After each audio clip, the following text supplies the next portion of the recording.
Bom dia, meu nome é Gabriel Andrade, eu sou residente do Serviço de Urologia do Hospital Federal da Lagoa e hoje eu vou apresentar sobre um artigo publicado na Springer Nature. É um artigo japonês que fala sobre os desfechos clínicos em um ano da terapia térmica de vapor d'água para hiperplasia prostática benigna. Foi um estudo feito em um centro único com 52 pacientes. Bom, inicialmente o autor começa expondo sobre a hiperplasia prostática benigna, que é uma condição que gera muitos sintomas, impactos na qualidade de vida dos pacientes. 40% acima dos pacientes acima de 50 anos vão ter algum sintoma relacionado à hiperplasia prostática benigna. Isso gera necessidade de tratamentos medicamentosos ou cirúrgicos. Hoje sabe-se que a RTU de próstata é o padrão ouro para o tratamento cirúrgico da hiperplasia prostática benigna, só que está associado a algumas complicações, como sangramento, disfunção erétil e ejaculatória, incontinência urinária e até outras complicações a longo prazo. Isso gera uma demanda de procedimentos minimamente invasivos e ambulatoriais para o tratamento dessa condição e está associado a fatores do paciente socioeconômicos, como custo, tempo de internação para a decisão do tratamento. A enucleação prostática por laser, o HULEP, e o green light, que é a vaporização fotosseletiva da próstata, se apresentam como tratamentos novos e eficazes. E nós temos hoje os LIFT, né, que são as terapias cirúrgicas minimamente invasivas, como o Urolift, a terapia térmica com vapor d'água, que é o RESO, e a embolização da artéria prostática. Esse estudo é um estudo de coorte retrospectivo que objetiva avaliar os desfechos clínicos em um ano dos pacientes com hiperplasia prostática benigna submetidos à terapia térmica de vapor d'água em uma clínica de urologia no Japão. Um estudo em um centro único. Os desfechos foram avaliados em 3, 6 e 12 meses, assim como os eventos adversos e os fatores preditivos, tanto para reinício da medicação como para falha do teste miccional. Então, foi realizado em Mizuhodai, no Japão. Foi usado o Rasmus System, da Boston. Todos os casos foram feitos em regime ambulatorial, sob raquianestesia. Foram avaliados 52 pacientes entre o período de março de 2023 e setembro de 2024.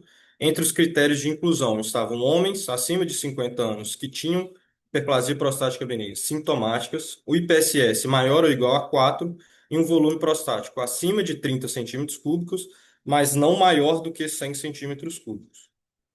E os critérios de exclusão são os pacientes que tinham infecção do trato urinário ativa ou um histórico nos últimos 3 meses. Qualquer outra invasão em cirurgia prostáticas e câncer de próstata suspeito por elevação do PSA, uma ressonância magnética que descrevesse um PIRADS maior ou igual a 3.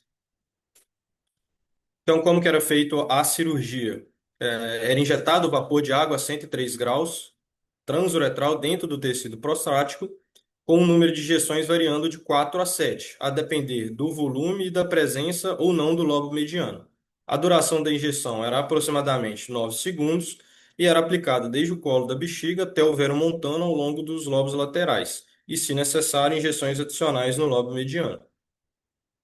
O follow-up e a coleta dos dados foram feitos pelo sistema IPSS padrão, avaliado o volume prostático por um ultrassom transabdominal, seguindo guidelines, os eventos adversos em 14 dias pelo sistema Clavian-Dindo, e o teste miccional era feito uma semana depois, em quem não teve episódio de retenção urinária aguda antes da cirurgia, e 4 semanas após, em quem teve retenção urinária aguda antes da cirurgia. E o teste miccional bem-sucedido era descrito como aqueles que tinham um resíduo vesical pós-miccional menor do que 300 ml pela ultrassonografia. Em relação às características dos pacientes, desses 52 pacientes, a mediana de idade era de 72 anos, com um volume prostático médio de 50,6 ml. 17,3% dos pacientes usavam sonda vesical de demora antes do procedimento e 11,5% teve retenção urinária aguda antes do procedimento. Em relação à presença ou não do lobo mediano, 32,7% tinham essa presença do lobo mediano. Então, aqui dentro das características, basicamente, os pacientes tinham uma mediana do performance status de 0, PS0, uso de alfa-bloqueador, 96% dos pacientes usavam, 50 pacientes usavam alfa-bloqueador, 31 pacientes usavam inibidor da 5-alfa-redutase, 5 pacientes usavam o inibidor da fosfodiesterase 5. Em relação ao uso de anticoagulantes, um pequeno número de 3 pacientes, a média do IPSS era de 4,7, lembrando que um dos critérios era que esse IPSS fosse maior ou igual a 4. O resíduo vesical pós-miccional pré-operatório médio era de 171,9 ml e o volume prostático médio era de 50,6 centímetros cúbicos. 9 pacientes tinham cateterização, né, tinham sonda vesical de demora pré-procedimento, 6 com histórico de retenção urinária e 17 ou 32,7% com a presença do lobo mediano. A duração mediana da cirurgia foi de 3 minutos. O número mediano de injeções era de 5, podendo variar com injeções adicionais, a depender da presença do lobo mediano. E o tempo médio de hospitalização era de 258 minutos. Então, que algumas dos resultados, das características que eles colocam, que o autor coloca como importante, era 100% dos pacientes conseguiram ter retirado o catéter vesical de demora. Os dias para que esse catéter fosse retirado com sucesso, a mediana foi de 8 dias, e 7 pacientes tiveram a primeira tentativa de teste miccional com falha. Nos 43 pacientes que não tinham catéter antes da cirurgia, 7%, foram 7 dias após teve o teste miccional 7 dias após a retirada desse catéter. Já nos que tinham o catéter antes do procedimento, a mediana de tempo para a retirada desse catéter foi de 29 dias. Então, em média, uma semana para retirar o catéter em quem não usava antes da cirurgia e 4, 5 semanas para quem usava o catéter antes da cirurgia. 51 pacientes conseguiram ter a retirada das medicações, em média, após a mediana desses dias, após 62 dias para a retirada total das medicações, mas 7 pacientes, entre um ano, né, no período de acompanhamento, precisaram recomeçar a medicação para hiperplasia prostática benigna. Então, o que o autor coloca como preditor, né? Ele coloca o volume prostático acima de 60 ml como um preditor de reinício para a medicação para a hiperplasia prostática e que um volume prostático acima de 70 ml é um preditor de falha do primeiro teste miccional. Aqui ele coloca os potenciais riscos e para o reinício da medicação e aqui para o primeiro teste miccional com falha. Então, o autor diz que a terapia térmica por vapor d'água proporcionou melhorias funcionais significativas, a qualidade de vida avaliada pelo IPSS diminuiu acentuadamente e manteve-se melhorada durante todo o período de segmento. O volume prostático diminuiu significativamente, tanto em 1, 3, 6 e 12 meses, com maior redução aos 3 meses, como a redução do resíduo em um mês, mantendo-se baixo por todo o período de segmento. Então, aqui ele coloca tanto o IPSS quanto o volume prostático, quanto o resíduo vesical nesse período, observando que todos tiveram queda com a manutenção dentro do período de um ano de segmento.